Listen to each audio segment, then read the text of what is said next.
there is something that I've thought about more than I think any normal human should, and that is, where do I want to be on Disney property when the inevitable apocalypse happens? So that's what I'm going to talk about today. I'm going to go through my theory of what park specifically, because I'm not going to say resorts, but what park specifically I'd like to be at when the apocalypse hits. All this talk, of course, is just theoretical.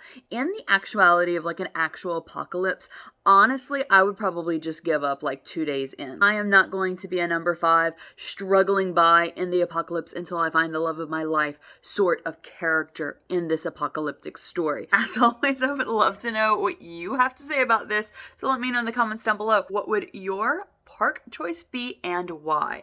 And if this is the first time seeing my face and hearing my craziness, hi, I'm Theresa. I upload videos multiple days a week where we hang out and we talk about things and we do things together. Hit that subscribe button and ring that bell so you can join our fam, so you can join our community and we can hang out more often, and YouTube will let you know each and every time I upload a new video. So I feel like for this, I need to put on like, you know, like some people, like, they put on like their tinfoil hat. I feel like I need to put on like the Disney version of the tinfoil hat. My ears. Yes. Okay. So let's get started. As you can see, I've laid it out. We have Epcot, in case you don't know what the 4 parks are. I'm assuming you do since you clicked on this video, but we have Epcot. We have a Zim Magic Kingdom. We have Disney's Animal Kingdom. And last but certainly not least, we have Hollywood Studios. So first off, with this theoretical apocalypse, I'm going to say that it's going to be one of those things where we have to like be self-contained, where we cannot go like outside of wherever we currently are. So like we can still be like outside, so maybe not like a nuclear war fallout sort of deal, but like we can't leave the premise of like wherever we are. So there should definitely be places, like in my mind, this is what I always think of, there should definitely be places that we could like shelter in place if we need. We need to talk about like food supply, if we can hide for safety. So all of these things are playing in my head as I'm going to be making these decisions. So based on that, kind of off the bat, I'm going to say the worst park to be at on Disney property in the case of an apocalypse, I think would be Disney's Hollywood Studios. Because it's the smallest park, and to get from place to place, you do have to be like above ground. The one that's the most packed all the time because of capacity, and it's kind of difficult to get from place to place without having to like actually like be up on top, and everything's kind of like open. If you've never noticed that, like especially like in like downpours, there's really only a few places to go and like run and hide. Not only that, but the food at Hollywood Studios is not really my favorite, and I don't know if I would want to eat that food until we could leave. Yeah, so because of that, Hollywood Studios automatically chucked out. So that leaves the 3 remaining parks, right? So it leaves Disney's Animal Kingdom, it leaves Epcot, and it leaves the Magic Kingdom. And all 3 of these, I think, have positives and negatives. Let's go with Animal Kingdom next. It is the largest out of all of the 4 parks. So we have that. We have that there are a lot of show buildings that if you would like to go and like you can't be physically outside for whatever reason, those show buildings can hold a ton of people. There's also, since it is supposed to be either Pandora, I got it right this time. Yeah, I always call it Avatar Land. So you're either in Pandora or you're in one of the continents. So there's a lot of like lushness to it.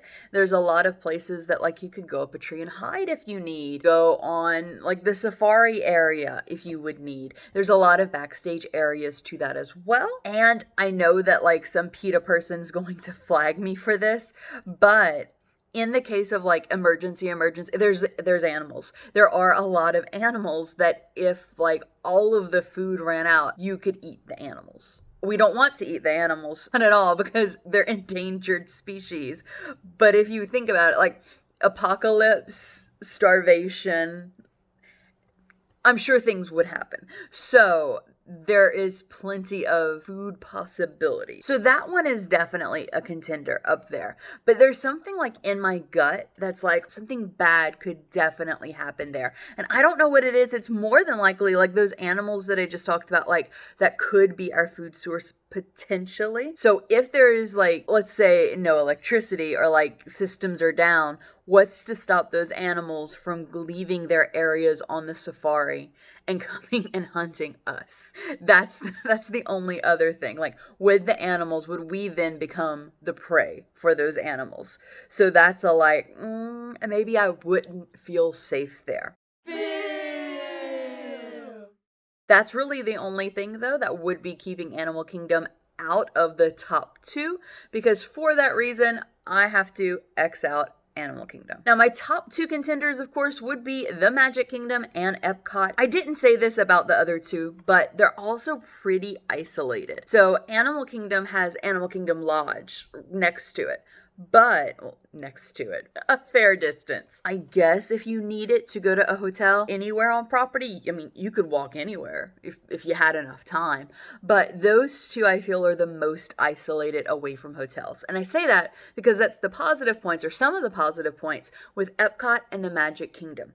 So let's take Epcot and the Magic Kingdom together. Well, they are both surrounded by hotels. So you have the monorail loop for the Magic Kingdom, which is the Contemporary, the Polynesian, and the Grand Floridian. That left me for a moment. You also have by Waterways, Fort Wilderness, and the Wilderness Lodge. So you have all of those places, and Bay Lake Tower, which is part of the Contemporary, but you have all of those places if you would need to go and like shelter for lodging or something that you could get to relatively quickly. And Epcot, now it's on the back end of Epcot by World Showcase, but you can walk to, well, I guess Hollywood Studios is the same thing because it's one big loop.